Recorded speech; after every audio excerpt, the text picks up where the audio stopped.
નમસ્કાર મિત્રો, હું છું ગોપાલ ઇટાલિયા.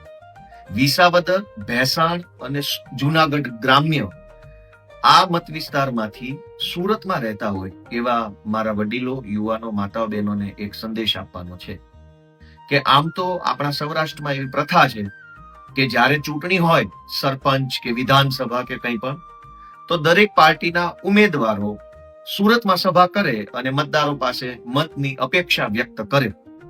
હું પણ મત માંગવા માટે વિસાવદરથી સુરત આવ્યો હતો અને સુરતના સૌ લોકોએ મને સારો સપોર્ટ આપ્યો, આશીર્વાદ આપ્યા, સાથ આપ્યો.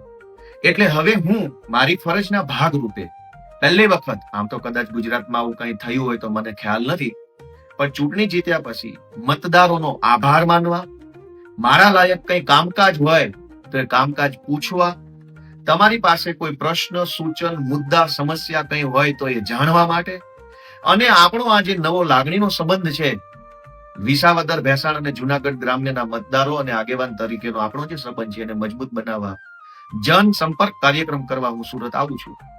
એટલે મેં નક્કી કર્યું છે કે આવતા શનિવારે એટલે કે 13 જૂન અને રવિવાર 14 જૂન 2 દિવસ સુધી હું વિસાવદર, ભેસાણ, જુનાગઢ ગ્રામ્યના લોકોને મળવા જનસંપર્ક કરવા આવીશ. કિરણ ચોક ખાતે, વરાછાના કિરણ ચોક ખાતે આમ આદમી પાર્ટીની ઓફિસ ઉપર 2 દિવસ સુધી હું મળીશ. સમય શનિવારે બપોરે 3 વાગ્યાથી રાતના 10 વાગ્યા સુધી જનસંપર્ક, રવિવારે સવારે 10:30 થી બપોરના 4 વાગ્યા સુધી જનસંપર્ક. આ બંને દિવસ દરમિયાન મારી ખાસ લાગણી એવી છે કે વ્યવસ્થાના ભાગરૂપે હું માત્ર અને માત્ર વિસાવદર, ભેસાણ અને જુનાગઢ ગ્રામ્યના લોકોને જ મળી શકીશ, અન્ય કોઈ લોકોને મળી શકીશ નહીં.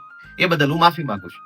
કેમ કે વિસાવદર, ભેસાણ અને જુનાગઢ ગ્રામ્યના મતદારોએ આશીર્વાદ આપી અને મને બહુ મોટી જગ્યાએ જવાબદારી સોંપી છે, ત્યારે પહેલી વખત, આમ તો આખા સૌરાષ્ટ્રમાંથી એવી પહેલ થઈ રહી છે કે કામ બાબતે, પ્રશ્ન બાબતે, રજૂઆત બાબતે ધારાસભ્ય સામે ચાલીને મળવા જાય એવી શરૂઆત કરવાનું કદાચ હું નિમિત્ત બન્યો હોઉં એવું હું માનું છું. અને એટલે માત્ર વિસાવદર, ભેસાણ અને જુનાગઢ ગ્રામ્યના લોકોને જનસંપર્કના માધ્યમથી મળવા માટે શનિવાર, રવિવાર, શનિવારે બપોરે 3 થી રાતના 10, રવિવારે સવારે 10:30 થી સાંજના 4 સુધી જનસંપર્કમાં આપણે સૌ મળીએ. અને આ બાબતે કોઈ વિશેષ માહિતીની, કઈ જાણકારીની જરૂર હોય તો ખાંભાગીરથી જે આપણા સુભાષભાઈ ગોંડલિયા, જયસુખભાઈ પાગડાલ, ભેસાણથી આપણા પીસી સરદારા અને દિનેશભાઈ ઉંધાડ, આ 4 મિત્રો જેણે ચૂંટણી વખતે બસની વ્યવસ્થા સંભાળી હતી, કાર્યકર્તાઓએ ગામડે આવવાની વ્યવસ્થા સંભાળી હતી, આ 4 મિત્રો પણ જનસંપર્કની વ્યવસ્થા સંભાળવાના છે.